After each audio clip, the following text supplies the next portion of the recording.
população mundial, ela se distribui a partir de vários fatores, tá? Então, muitas regiões do planeta vão ter uma quantidade maior de pessoas por quilômetro quadrado, que pode estar relacionado com aspectos naturais, por exemplo, um relevo em planície, a proximidade de um rio, né? Um clima mais ameno, a região com a temperatura, a distribuição da chuva bem equilibrada. Então, os fatores naturais, historicamente, tiveram uma importância muito grande na influência da distribuição da população ao longo dos anos.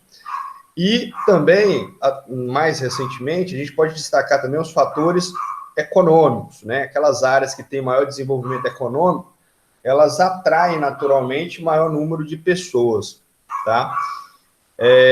Como consequência, a gente pode ver esse mapa aí, que é o mapa da distribuição da densidade demográfica em 2015. A gente pode ver que algumas regiões do planeta têm maior concentração de pessoas, como, por exemplo, a Europa, né, a parte ocidental da Europa, a Índia, né, também, essa parte mais roxa aqui, o Sudeste Asiático, né, e aqui nos Estados Unidos, aqui na porção Nordeste dos Estados Unidos, ali Nova York, né, a região da megalópole, Boston, Washington, né, que é, por acaso, a região que tem o maior número de pessoas com Covid lá no contexto atual. Então, são alguns elementos importantes para a gente entender como a população se distribui ao redor do planeta. Lembrando que a maior parte da população mundial está nessa zona temperada, né, que fica entre o Círculo Polar Ártico e o Trópico de Câncer, né? Depois, a região intertropical, que por acaso é a região onde tem a maior parte do território brasileiro, e em torno de 3% da população mundial vive nessas altas latitudes, né, como nas regiões dos polos, né, como no Alasca, Groenlândia, entre outros, né, até porque a questão climática pesa consideravelmente nisso, né. A distribuição demográfica, ela é medida da seguinte forma, galera. Você pega o número de habitantes de uma cidade, de um país, de um estado, no nosso caso, e divide pelo número o número de habitantes desse território e divide pela área, né, de quilômetros quadrados da população que a gente está analisando. Então, veja bem, algumas regiões do planeta, elas têm elevado índice de densidade demográfica, ou seja, número de habitantes por quilômetro quadrado. Então, uma região que chama muita atenção nesse aspecto é o Principado de Mônaco, né, lá na França. É uma região que tem uma altíssima densidade demográfica, aí, em torno de 18.860 habitantes por quilômetro quadrado, né? Já a Mongólia, né, que é um país relativamente grande na Ásia, ele tem uma densidade demográfica de em torno de 1,9 habitantes por quilômetro quadrado, né? Então, você tem povos que vão viver em planícies, nas steppes da Mongólia, e uma parte vai viver em algumas cidades. Aqui, no caso, aí tem a imagem da Ulaanbaatar, que é a capital da Mongólia, né? Então, vive-se essa diversidade aí de elementos da paisagem, prédios mais modernos e algumas casas bem mais simples aí, que caracterizam a desigualdade socioeconômica, né? No caso do Brasil, a gente pode notar que a maior parte da população brasileira ela vai estar retida, concentrada no litoral, né? Desde o Maranhão, Nordeste, aqui até o sul do Brasil, e em especial na região Sudeste, São Paulo, né? Minas Gerais, entre outros estados aqui na região Centro-Sul, vai ter uma maior densidade demográfica, tá? Então, por exemplo, São Paulo chega a ter em torno aí de 400, 500 habitantes por quilômetro quadrado. Se você viajar para a Amazônia, para o centro-oeste brasileiro, você vai notar que a densidade demográfica vai ser muito baixa, né? Em torno de 1 habitante por quilômetro quadrado. Então, o Brasil, por ser um território extremamente grande, extenso, né?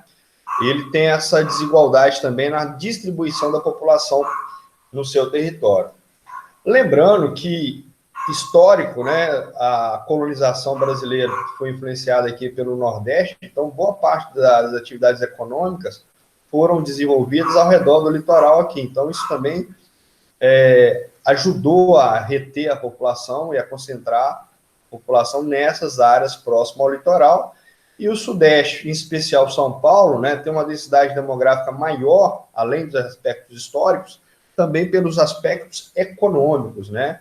São Paulo, por exemplo, tem um PIB mais elevado, tem maior concentração de indústria, então acaba atraindo, né, a pessoas de várias regiões e gerando aí uma densidade demográfica maior. Então isso é importante lembrar, né?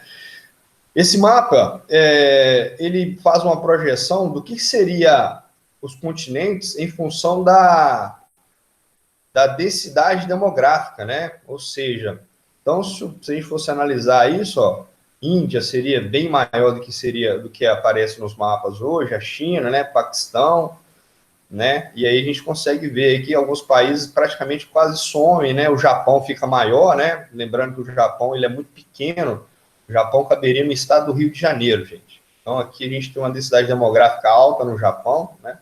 Então seria aí uma forma da gente ver. Se a gente for procurar o Brasil aqui, ele praticamente some, né? Porque como a gente tem uma densidade demográfica relativamente baixa, isso ajuda a gente a entender aí essa diminuição dele aqui nesse mapa, que é uma projeção aqui em função da densidade demográfica, tá?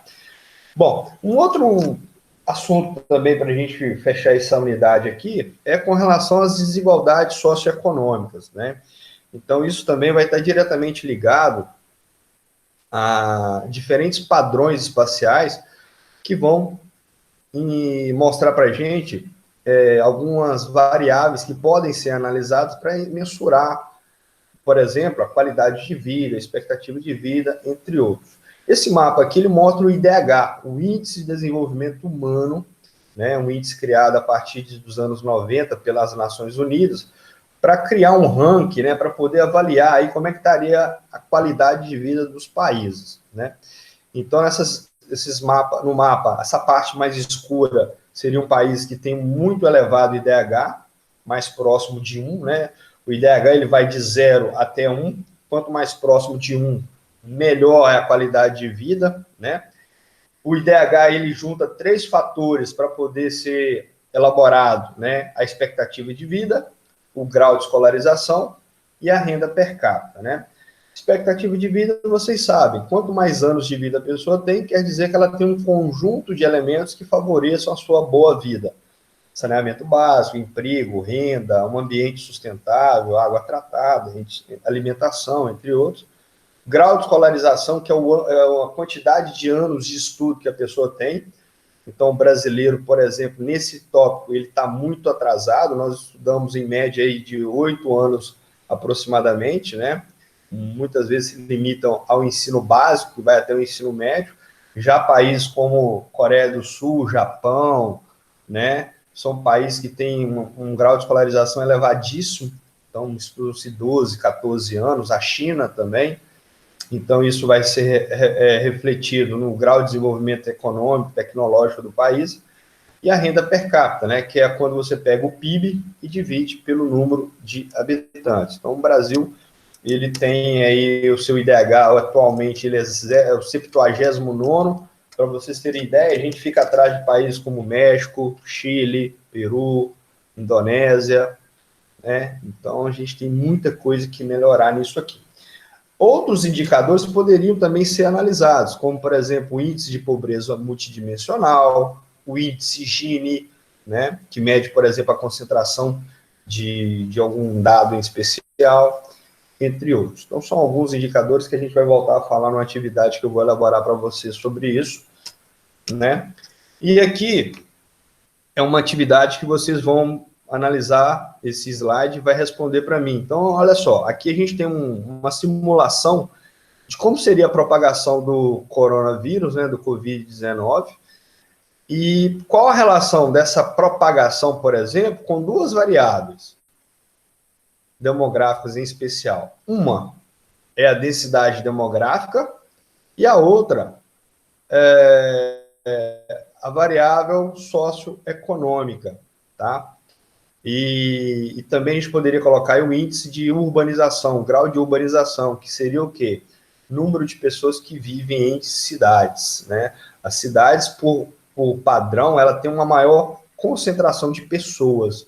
Então, quanto mais urbano um país, uma região, dependendo do seu padrão de urbanização, você também pode facilitar na propagação de vírus por causa da proximidade das pessoas, né?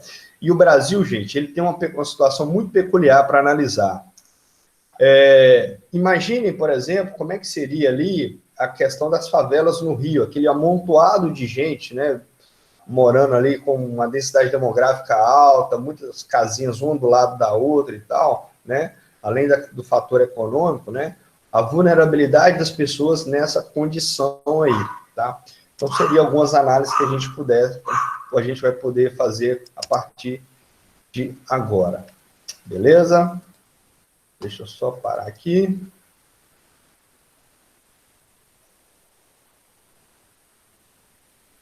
Ok.